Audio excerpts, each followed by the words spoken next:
Happy Tuesday, folks. We're back at it again, Hockey Playoff Edition. I'm Miguel Mike Medina.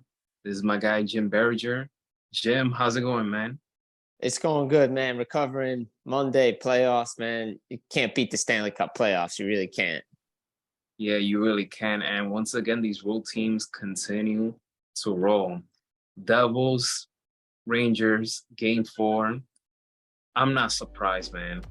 As a Rangers fan, it's deja vu all over again. They were up 2-0 last year at Tampa. I knew when they were up 2-0 against the Devils, I said it's not gonna be a sweep. It's not gonna be easy. I'm still gonna wait. And the Devils responded by winning 2 at the Garden. The Rangers offense has been abysmal, has been anemic. They went over 3 on power plays. Chris Kreider is basically the main guy that is doing the most for the Rangers. But so far, the kid line has been the most energetic line from the Rangers this postseason. But the Rangers offense were a no-show. Jack Hughes, he set the tone in the first period with a goal. He has 8 career goals against Igor Shesterkin, he has 8 career goals against him, but 3 of them came in this series. But now we have ourselves a series. It's going to go back to Prudential Center, tied 2-2. And like I said, man, when it's Rangers and Devils, you're in for something great.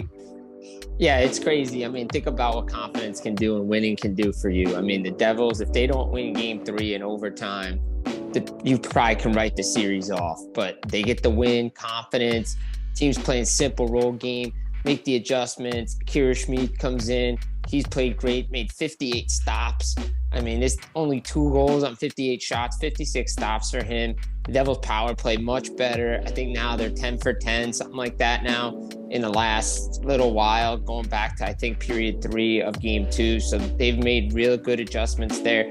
Jack Hughes, something about him playing Madison Square Garden, 4 consecutive games with a goal now at Madison Square Garden. Jonas Siegenthaler, nice game for him, game-winning goal. And all the shots that's beat Igor Shesterkin, I mean, barring in outside the move Jack Hughes made in the first period.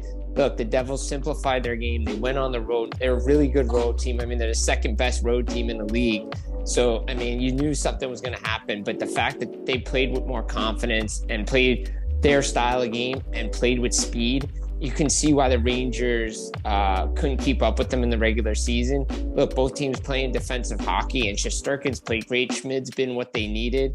So it's going to be interesting to see what other adjustments Gerard Gallant makes, because outside of Kreider, like you said, their offense has been non-existent. They've had chances. Don't get me wrong. Panarin, Kreider, Tarasenko have had chances. Zibanejad too. Schmid's been there. But look, you can't score 5-on-5. You're not going to win hockey games. You can score on a power play all you want, but the Devils are starting to find their game 5-on-5.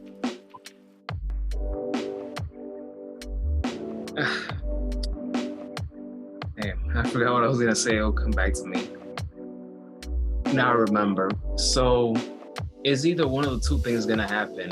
Is either the Devils are gonna go straight and win the remaining 2 games, or it could be one of these crazy situations where the road team is gonna win every single game.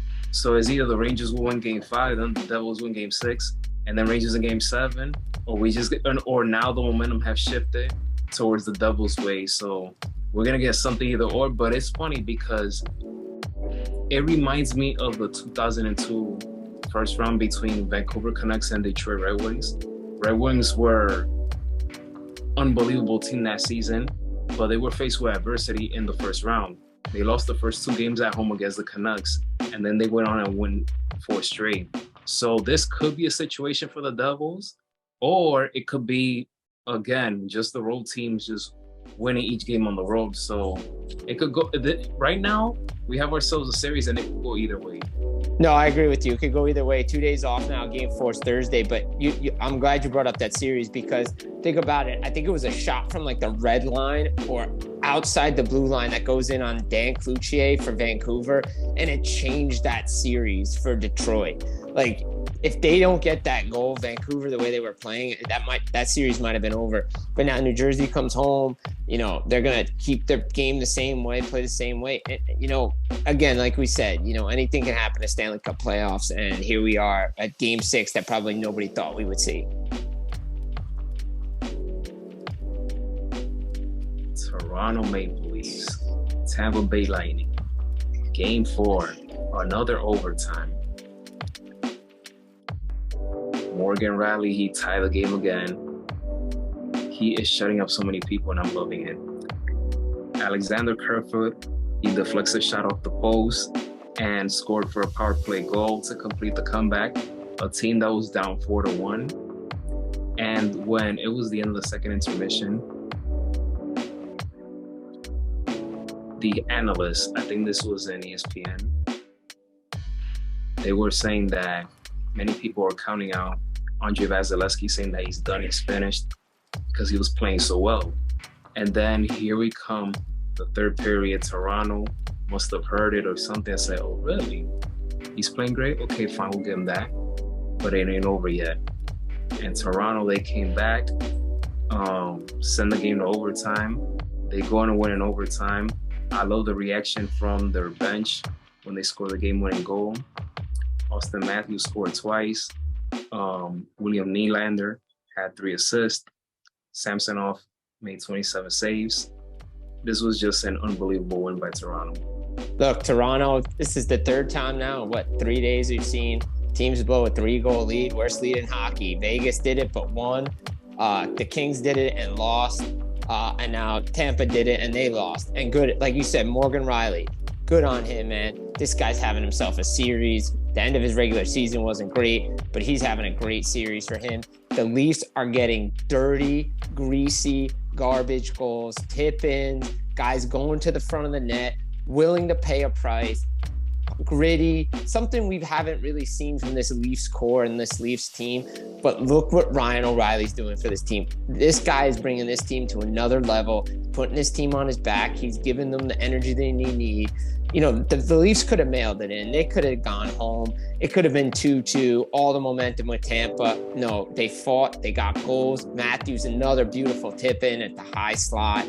Kerfoot on the game-winning goal, and they're getting to Andrei Vasilevsky. I said this, I believe it was on your show and multiple shows and everything we've done. This Lightning team is not the same as it was the last couple of years. They've played a lot of hockey. Ryan McDonough's not there. Vasilevsky looks tired. He's still a great goaltender because a lot of the shots they're beating are good, clean looks. But this Tampa team is different.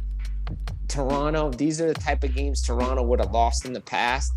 They've won 2 massive overtime games, the kind of adversity that leads you on to bigger and better things. Toronto has a chance to close out the series on their home floor. And this is something that we said, it's about time. They need to finish the job. You don't want to give Tampa no confidence whatsoever. Yes, Steven Stamkos, he finally scored last night, but still, this team has dealt through injuries, and you don't want to count out a team that has been there. Yes, they're not the same team, but you still don't want to underestimate no one. In the playoffs, you don't want to disrespect anyone. So if I'm Toronto, shut it down in Game 5. Get over it and move on, and they'll be winning their first playoff series since 2004. Yeah, they got to get the job done. Matthews even said it after the game. Fourth one's the hardest. Enjoy this one, but we have to get back to work, and that's the right mindset. And they haven't won a series yet. They haven't won anything yet. They got to close the deal on Thursday. Last but not least, Avalanche Kraken, Game 4. I am so proud of Seattle. They got their first home playoff win, and it happened in overtime against the defending champs. So now we have ourselves a series there, and what a phenomenal win by Seattle Kraken. But there's tough news for them. Their forward Jeremy McCann, who has led this team with 70 points in the regular season, he got hit by Cale Makar. He was out of the game. He'll be out for Game 5, and he could be out longer than that. So that's a tough loss for Seattle. But overall, great team victory. And let's see what happens in Game 5. Yeah, I mean, look, good on Seattle getting a big win. I think another power play goal. Things bounced around, and Avalanche blocked a couple of shots, and then it just went right to Jordan Eberle. Oh, by the way, he hasn't done this. Isn't the first time he's done this. Scored big dramatic goals. Look what he did for Team Canada at the World Juniors. Look what he did for the New York Islanders. That's a guy the Islanders could use right now in the playoffs. Jordan Eberle. But big overtime goal. But this Seattle team, now 4 straight games with the opening goal, they are showing Colorado no respect, giving them no ice. Yeah, Mikko Rantanen scoring 2 goals, and McKinnon's doing his thing. But Cale Makar, what are you doing? Like, he's probably going to get suspended for that hit. Probably 1 or 2 games. I would not be surprised. Late hit, bad hit. Probably should have been a 5-minute major. Wasn't. They still capitalized on the power play. Look, Grubauer's playing great. Georgiev is not playing his greatest yet. He needs to come up with a big game for this Avalanche team to win. But, Colorado's missing that second-line center. And Seattle just continues to play their game, banging this team around, and good on them. First playoff win in Seattle in over 100 years. Think about that.